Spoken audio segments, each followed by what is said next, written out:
আমি আপনাদেরকে কেটে দেখাচ্ছি হযরত শাহজালাল আন্তর্জাতিক বিমানবন্দরে আমাদের যে বন্ধুরা যে কি করতেছে কিভাবে।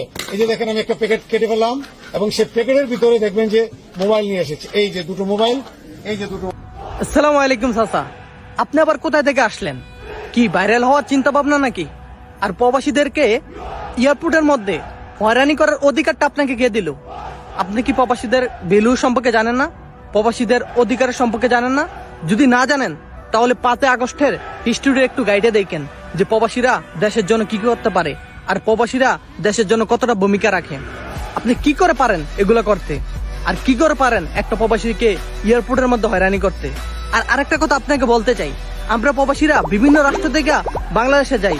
দুবাই, কাতার, বাহরাইন, সৌদি আরব, সিঙ্গাপুর, বিভিন্ন কান্ট্রি থেকে আমরা বাংলাদেশে যাই। ওই কান্ট্রিগুলোতে কোনো সমস্যা হয় না, তারা আমাদেরকে ধরে না। যদি 3টা মোবাইলের জায়গায় 4টা মোবাইল হয়ে যায় আমাদেরকে কিছু বলে না, আমাদেরকে ইমিগ্রেশন পার করে দেশে যাইতে দেয়। কিন্তু বাংলাদেশ এয়ারপোর্টে যাইয়া এই সমস্যাটা পড়তে হয় কেন আমাদেরকে? আর আপনি কে যে প্রবাসীদের লাগেজ খুলবেন, কাটাকাটি করবেন? আমি প্রবাসী ভাইদেরকে দৃষ্টি আকর্ষণ করে বলতেছি, সবাই বেশি বেশি এই ভিডিওটা শেয়ার করেন। আর ডক্টর ইউনূস স্যারের প্রতি আমার একটা মেসেজ থাকবে এজ এ প্রবাসী হিসাবে, যে আমরা দিনে রাত এই প্রবাসের মধ্যে মাথার গাম পায়ে ফালাই, শুধু টাকা ইনকাম করি, নিজে চলি, ফ্যামিলি চালাই, দেশের মধ্যে দেশের অর্থনৈতিক ঘাটতি পূরণ করি। কিন্তু এই প্রবাসীরা যখন 5 থেকে 6 বছর বিদেশ কইরা দেশের মধ্যে ফ্যামিলির জন্য কিছু মোবাইল অথবা কিছু জিনিসপত্র নিয়ে যায়, ওইগুলো এয়ারপোর্টের মধ্যে খোলাখুলি হয় কেন?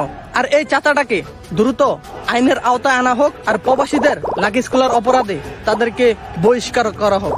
কি প্রবাসী ভাইয়েরা, ভিডিওটা শেয়ার হবে নাকি? চুপ করে বসে থাকলে হবে না, ভিডিওটা বেশি বেশি শেয়ার করেন আর ডক্টর ইউনূস স্যারের কাছে তাড়াতাড়ি পৌঁছায় দেন।